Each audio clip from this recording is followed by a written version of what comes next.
आज है 18 फरवरी 2024 दिन रविवार। Welcome back to clean news UP. चलिए देखते हैं उत्तर प्रदेश की 25 फटाफट बड़ी खबरों को। यूपी बनेगा फार्मा हब, 4 दिग्गज कंपनीज बड़े स्तर पर निवेश को तैयार। उत्तर प्रदेश को फार्मा हब बनाने की योगी सरकार की नीतियां देश की नामचीन मेडिकल कंपनीज को काफी रास आ रही हैं। इसके चलते प्रदेश में फार्मा सेक्टर की दिग्गज कंपनीज बड़े स्तर पर निवेश के लिए उत्सुक हैं। इसी क्रम में तेलंगाना की 4 दिग्गज फार्मा कंपनीज ने प्रदेश में करोड़ों रुपए के निवेश की तैयारी की। साथ ही ये कंपनीज ड्रग व मेडिकल पार्कों के विकास व उत्तर प्रदेश को फार्मा सेक्टर का हब बनाने के रोड मैप पर भी कार्य करने के लिए प्रतिबद्ध हैं। अयोध्या के विकास के लिए होगा 10,000 करोड़ से ज्यादा का निवेश, इतने युवाओं को मिलेगा रोजगार। रामलला की प्राण प्रतिष्ठा के बाद से ही अयोध्या दुनिया भर के पर्यटकों के लिए आकर्षण का केंद्र बना हुआ है। तमाम क्षेत्रों के लोग यहां निवेश करना चाहते हैं। इस बीच खबर है कि अयोध्या में 10,155 करोड़ रुपए से ज्यादा का निवेश किया जाएगा। इसके अलावा रोजगार के अवसर भी खुलेंगे। योगी सरकार ने 20,000 से ज्यादा युवाओं को रोजगार दिलाने का मार्ग प्रशस्त किया है। बिजली विभाग 20 फरवरी से चलाएगा बड़ा अभियान, अफसर लेंगे उपभोक्ताओं से फीडबैक। यूपी में बिजली विभाग उपभोक्ताओं की सहूलियत के लिए बड़ा अभियान चलाने जा रहा है। उत्तर प्रदेश के ऊर्जा मंत्री ए के शर्मा ने बताया कि प्रदेश में विद्युत व्यवस्था के सुधार और लोगों की समस्याओं के निस्तारण के लिए 10 दिवसीय विशेष अभियान 20 फरवरी से शुरू किया जा रहा है। बिजली सेवा व जनसंपर्क अभियान के तहत जनप्रतिनिधियों और उपभोक्ताओं से फीडबैक लिए जाएंगे। प्राइमरी स्कूल और आंगनबाड़ी केंद्रों में होने जा रहे हैं ये काम, 96 करोड़ के प्रस्ताव को मंजूरी। राज्य सरकार प्रदेश के 100 आकांक्षी शहरों में प्राइमरी स्कूल और आंगनबाड़ी केंद्रों की स्थिति में सुधार कराने जा रही है। मुख्य सचिव दुर्गा शंकर मिश्र की अध्यक्षता में शुक्रवार को हुई राज्य स्तरीय गवर्निंग समिति की बैठक में नगर विकास विभाग की आकांक्षी नगर योजना में 9,591.99 लाख रुपए की परियोजनाओं को मंजूरी दी गई। यूपी के हर जिले में योगी सरकार करने जा रही ये काम, प्रमुख सचिव श्रम ने दिए निर्देश। प्रमुख सचिव श्रम अनिल कुमार ने कहा कि आगामी 5 वर्षों में प्रदेश को पूर्ण रूप से बाल श्रम मुक्त कराया जाना है। उन्होंने कहा कि बाल श्रम की चुनौती से निपटने को समाज के हर वर्ग को मिलकर समाधान ढूंढना होगा।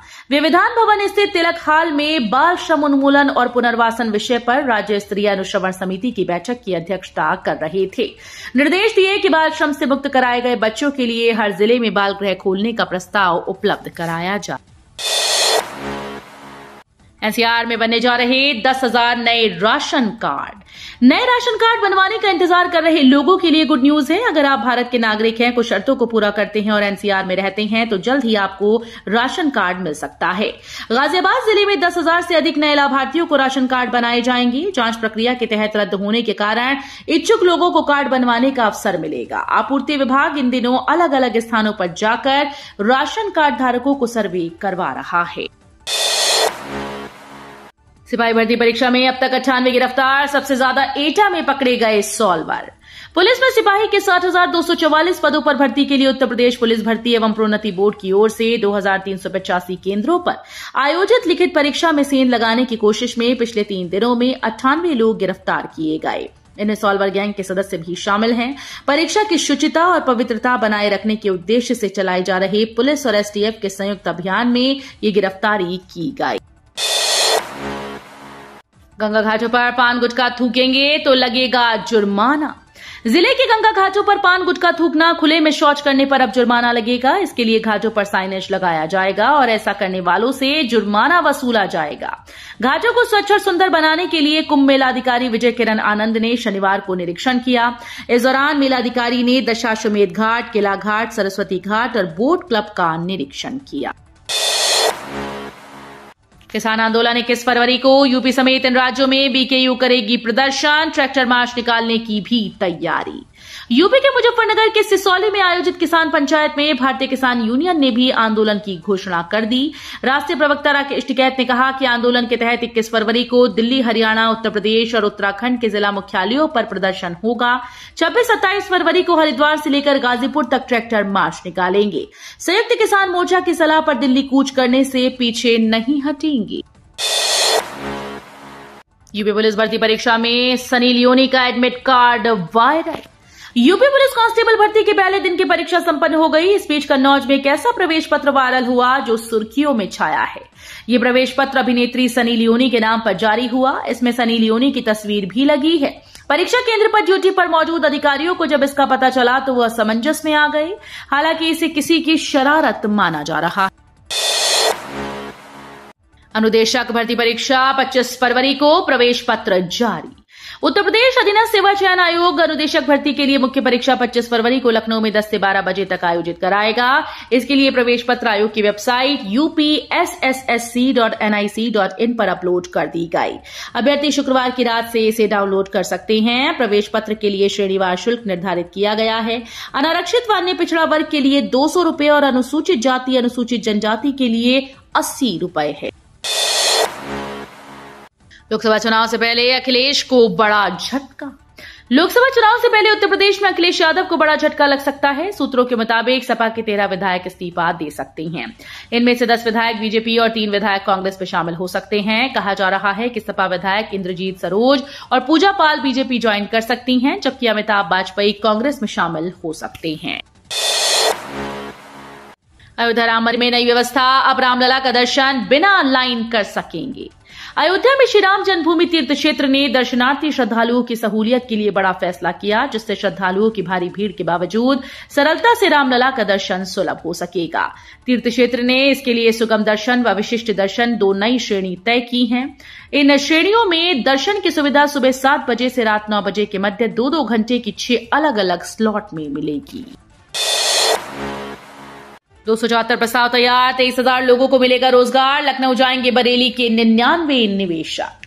विभिन्न क्षेत्रों में 10 करोड़ रुपए से ज्यादा निवेश करने वाले बरेली के 99 निवेशक लखनऊ में 19 फरवरी को प्रस्तावित यूपी ग्लोबल इन्वेस्टर समिट 2023 की ग्राउंड ब्रेकिंग सेरेमनी भूमि पूजन समारोह में शामिल होंगे। जिला उद्योग विभाग की टीम इन उद्यमियों को आमंत्रण भेज रही है। यही नहीं, शहर में भी उसी दिन समारोह होगा और उसमें 10 करोड़ से कम धनराशि का निवेश करने वाले निवेशक जुटेंगे। फल सब्जी व पुष्प प्रदर्शनी का आयोजन। सीएम बोले, किसानों को हर परिस्थिति में आगे बढ़ने का अवसर दे रही है सरकार। उत्तर प्रदेश के अंदर किसान औद्योगिक फसलों के लिए मात्र 10% कृषि योग्य भूमि का उपयोग करते हैं, जबकि 10% भूमि में कृषि की कुल जीडीपी में 24% शेयर औद्यानिक फसलों के माध्यम से किसानों व प्रदेश को प्राप्त होता है। यह दिखाता है कि अन्नदाता किसानों की आमदनी को कई गुना बढ़ाना है तो परंपरागत खेती के साथ ही औद्यानिक फसलों को बढ़ाना होगा। राहुल गांधी बोले, बेरोजगारी आज देश का सबसे बड़ा मुद्दा, बाबा विश्वनाथ का लिया आशीर्वाद। राहुल गांधी की भारत जोड़ो न्याय यात्रा उत्तर प्रदेश के वाराणसी पहुंच चुकी है। कल उनकी यात्रा का यूपी में दूसरा दिन था। यात्रा को शुरू हुए 35 दिन हो चुके हैं। राहुल गांधी ने बाबा विश्वनाथ के दरबार में चौथी बार हाजिरी लगाई। गोदौलिया से रथ यात्रा रूट पर पहली बार कोई कांग्रेस नेता राजनीतिक यात्रा करेगा। पंडित जवाहरलाल नेहरू, इंदिरा गांधी और राजीव गांधी समेत किसी भी नेता ने बनारस में इस रूट पर कोई राजनीतिक यात्रा नहीं की है। नमो भारत के बाद मेरठ में दौड़ेगी मेट्रो, जल्द खत्म होगा इंतजार। एनसीआरटीसी के दुहाई डिपो पर शीघ्र मेट्रो का पहला ट्रेन सेट पहुंच जाएगा। गुजरात के सावली स्थित मैन्युफैक्चरिंग प्लांट में मेरठ मेट्रो का पहला ट्रेन सेट एनसीआरटीसी को सौंप दिया गया। एनसीआरटीसी के प्रबंध निदेशक विनय कुमार सिंह ने बटन दबाकर मेरठ मेट्रो ट्रेन सेट का अनावरण किया। बता दें कि नमो भारत के साथ ही मेट्रो ट्रेन भविष्य में पश्चिमी यूपी के लिए लाइफलाइन साबित होगी। अभ्यर्थियों के साथ लखनऊ का भी इम्तिहान, बनाई गई help desk. Rail bus railway सेवाएं अलर्ट मोड पर। सबसे बड़ी सरकारी भर्ती परीक्षा में शहर में आज भी रविवार को 3 लाख से ज्यादा लोगों की भीड़ रहेगी। आरक्षी नागरिक पुलिस भर्ती के परीक्षार्थियों और उनके अभिभावकों का रेला रहेगा। दोनों दिन 2-2 पालियों में परीक्षा होगी। इसके लिए 113 केंद्र बनाए गए। 2 दिनों में 2,74,944 अभ्यर्थियों की परीक्षा में शामिल होने का अनुमान है। दादागंज में पुवाया स्टेट हाईवे पर 1.26 करोड़ रुपए से बनेगा पुल, जाम से मिलेगी निजात। बदायूं दातागंज पुवाया स्टेट हाईवे पर दातागंज में 1.26 करोड़ की लागत से पुल का निर्माण कराया जाएगा। मंजूरी के साथ बजट मिल गया है, जल्द निर्माण शुरू हो जाएगा। पुल बनने के बाद दातागंज में संकरी पुलिया पर जाम की समस्या खत्म हो जाएगी। आजम खां की जौहर यूनिवर्सिटी में मिली शत्रु संपत्ति, जांच करने के लिए पहुंची संयुक्त टीम। शत्रु संपत्ति की जांच के लिए शत्रु संपत्ति अभिरक्षा कार्यालय लखनऊ के अफसरों की टीम रामपुर पहुंची। टीम ने आजम खां की जौहर यूनिवर्सिटी में शत्रु संपत्ति का सर्वे किया। इसके अलावा टीम ने कोठी खासबाग में स्थित शत्रु संपत्ति की जांच की। टीम अपनी रिपोर्ट अब कोर्ट में पेश करेगी। जिले में कई स्थानों पर शत्रु संपत्तियां हैं, इन पर तमाम लोगों ने कब्जा कर रखा है। इसमें जौहर यूनिवर्सिटी भी शामिल है। 69,000 शिक्षक भर्ती में AWS आरक्षण पर फैसला सुरक्षित। इलाहाबाद हाईकोर्ट ने 69,000 सहायक अध्यापक भर्ती परीक्षा में AWS श्रेणी के अभ्यर्थियों के आरक्षण की मांग में दाखिल याचिकाओं पर निर्णय सुरक्षित कर लिया। यह आदेश न्यायमूर्ति सौरभ श्याम शमशेरी ने सीनियर एडवोकेट GK सिंह, अधिवक्ता अनुराग त्रिपाठी, सीमान सिंह, इरशाद अली व अन्य वकीलों को सुनकर दिया। मंत्री बनने तक अधिसूचना जारी न होने देंगे, राजभर का बीजेपी को इशारों में अल्टीमेटम। यूपी में मंत्रिमंडल का विस्तार होना है, लंबे समय से इंतजार भी हो रहा है। अटकलें और चर्चाओं के बीच सुबह सपा अध्यक्ष ओम प्रकाश राजभर ने कई बार मंत्रिमंडल विस्तार का समय भी बताया और डेट तय कर दी। अब एक बार फिर से ओम प्रकाश राजभर ने मंत्रिमंडल विस्तार पर बयान दिया है। उन्होंने इशारों ही इशारों में बीजेपी को अल्टीमेटम दिया है। यूपी के इन इलाकों में 4 दिन तक होगी बारिश, तेज हवाओं के साथ गिरेंगे ओले। उत्तर भारत के पहाड़ी राज्यों का मौसम आज से बदल गया। वेस्टर्न डिस्टर्बेंस की वजह से पश्चिमी हिमालयी क्षेत्र में आज से 22 फरवरी के बीच तेज बारिश और बर्फबारी होने वाली है। इसके अलावा उत्तर पश्चिम भारत के मैदानी इलाकों में 19 से 22 फरवरी के बीच बारिश होगी। यूपी में पश्चिमी और पूर्वी यूपी में 4 दिन तक बारिश, ओले और तेज हवाएं चलने का भी अनुमान जताया गया है। अलीगढ़ के विकास की तस्वीर का खींचा खाका, कई बड़े बदलाव आए हैं इस बार।